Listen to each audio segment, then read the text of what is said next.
On this episode, we're going to talk about self-development, why it's critical, and how to go about it.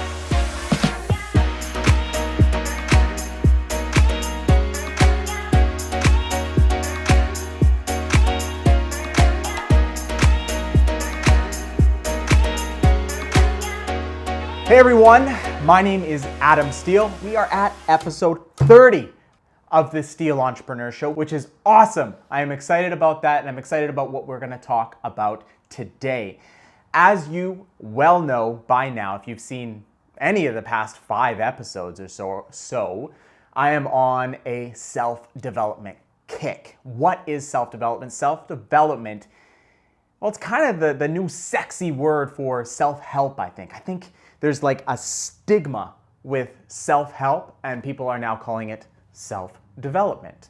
And it is basically just like it sounds. It is the development of self, making yourself a better human being. And it can be just your personal development, it can be your business development, it can be both, but it's essentially leveling up. I like to call it leveling up. It's about leveling up yourself. I will give you a perfect example of why it's important. A little over, a year, maybe 2 years ago, just before I started listening to podcasts and changing up my lifestyle a little bit, we were somewhere in the $40K a month range. That, our collective companies were doing $40,000, $50,000 a month.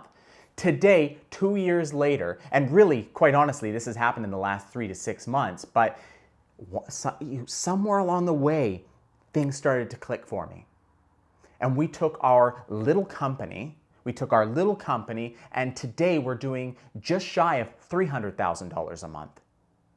How did that happen? I got focused. Where did that come from?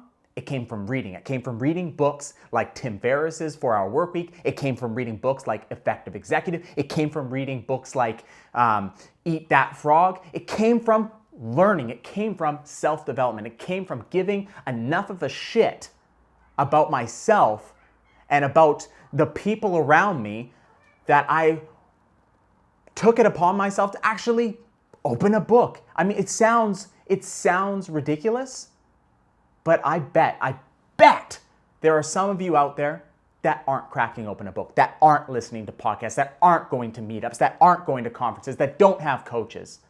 And I'm here to tell you that's a big fucking mistake.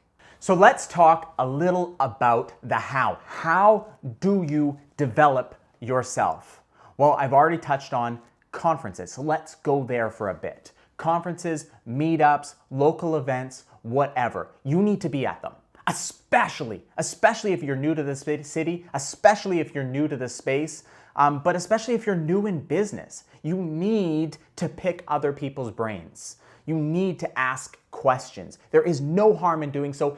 Even the people that are way ahead of you, they were there. Not all meetups, not all conferences are going to be worth your time. But if you're persistent, if you keep going to them, you will find people, you will find the quality people that want to spend time with you. And you will build up the confidence to engage these people, to open up that circle. And that's where the learning begins. When you go to a conference, I'm just going to use conferences as an example because it's fresh on my mind, buy the best ticket available. Buy the VIP ticket. It doesn't matter if it costs $300 more. You save your money, you prepare, you save your money, and you get that VIP ticket. And I'll tell you why. And this is the biggest fucking conference hack I can think of. The people who spend more money are more invested. They're more committed. They have more skin in the game than the other people. I guarantee, and I know this, I guarantee if you go with the normal herd, the people who paid $300 a ticket versus $700, $800, $900 for a ticket, they're not interested in talking to you. They don't care whether they get anything out of this conference or not because they hadn't paid much for it. But those people who spent that extra buck, they want to support you. They want to pick your brain. They want you to help them. And they want to help you. So spend that extra money. Ask to speak to the speakers. They're here for you. They've taken time already out of their busy schedules to talk to you. So don't be afraid of approaching them.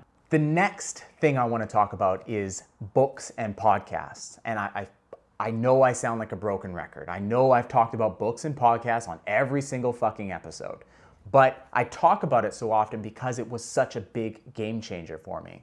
And it started with podcasts, and that led me to books, and that led me to other things. But start with podcasts, start with books. It doesn't really matter, but start with something and start with something now. So pick some titles, pick some books that are meaningful to you now. One of the little mistakes I made early on was I was picking books that I couldn't action right away. And so I didn't get much out of it, and there wasn't that same sort of gratification. Like there was no reason to come back to a book to continue reading because I didn't feel like I was getting anything out of it. So if focus is your problem, if productivity is your problem, if effectiveness is your problem, there are books for that, my friend. There are, and you will feel good after reading them because you're going to benefit from reading them right away. The next little tip that I would recommend is ask your people. Ask people that you respect, that have been around the block, that ask people that are where you want to be, what their favorite books are. More specifically, ask them, tell them where you are right now, some of your struggles, and have them recommend a book. You don't want to go through book after book after book, and there's really, I would say there's probably 10% of good books are actually good. You don't want to have to go through all that crap. So ask people. People love talking about books, let's be honest. So start there.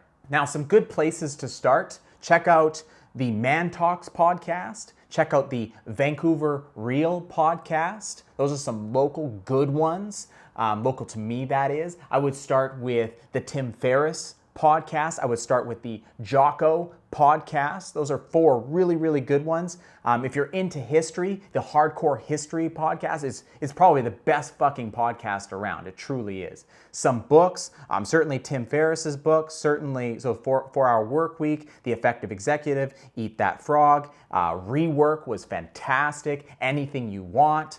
Those are all excellent titles for anybody who's anywhere in business, quite honestly. It doesn't matter how far along you are or whether you're just starting. They're great, great books. So start there. All right, and so this next point is super, super new to me. Masterminds, coaches, and mentors. This is not something that I've really dived into. However, I did spend a little bit of time, at the last conference I was at, I asked everybody I could, speakers and non-speakers, about mastermind groups they were part of. So groups that meet regularly and talk about business, talk about how they might help each other. We talked about coaches. I noticed a lot of the speakers mentioned when they were up on stage that they had coaches, that they had many coaches, like up to 3 coaches. So I found that really interesting. And this was something that I was very cynical about before. And I think you should be really cynical about it because there's a lot of bullshit artists out there. So what I've done is I've started picking people's brain as I'm searching for a business coach and try to figure out what it is about business coaches, what it is about mastermind groups, what it is about mentors that's really important, but also that you should really look for. And so I created a little list, and I'm just gonna run through that list really carefully and really quickly as well. This came to my attention because I saw a fellow who runs a mastermind himself named Connor Beaton. He's the fellow who put on Real Talk here in the Real Talk conference here in Vancouver. And I can see how much he gives a shit about raising his people, about lifting his people up. He really, really cares. And one of the things that I heard over and over and over again from other people who are a part of these types of mastermind business coaching groups was you want to look for somebody who gives a shit, who really invests in his people, who wants to, like I said, lift his people up.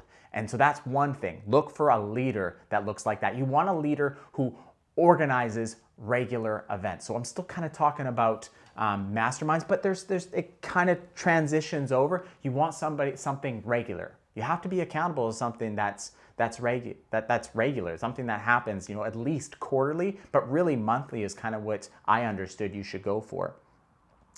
You want somebody you respect. So if we're talking about a business coach, for example, you want somebody, and I heard this over and over again, you want someone who is where you want to be professionally and really importantly, personally, someone who is where you want to be in life and in business. The group should be screened heavily. I just applied for one and I noticed that right away. So I heard this a few times and then I saw it myself. This guy said, you know what, I don't know that we're a good fit for you, but let's jump on a call, let's talk about it, and let's see at the very least if I can point you in the right direction. So they don't let everybody in, and that's really important. You have to be around people that aren't too far ahead of you or aren't too far below you.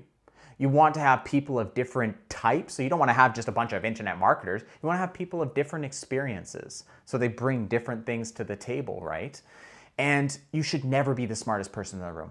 Never, never, never. You want to be the dumbest person in the room, ideally, because then you have the most to gain. But at the very least, you want to be kind of in the middle. What else do I have? It's okay to pay for it. You generally speaking, if you're paying for it, again, you have more on the line. Everybody else has more on the line. They've got more skin in the game. They have more they're interested in return on investment, right? And so when you're looking for a group, don't look for groups that are free, because that typically means they let everybody in. And you don't want that. You want a group that is guarded. You want a group that is invested in themselves and invested in your growth as well.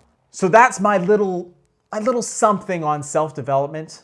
We'll talk about it more and more. It's something that I'm just kind of digging into. And I hope if you have any questions that you'll let me know in the comments section, wherever. Again, I'm still learning. So if there's anything that I can do to help you along the way, I'm very happy to. I appreciate your time. I appreciate your attention. If you want to share this content, I would surely appreciate it. But just a comment, a like, a subscribe, it's all good. It makes us feel good. See you next time on episode 31. Thanks, guys.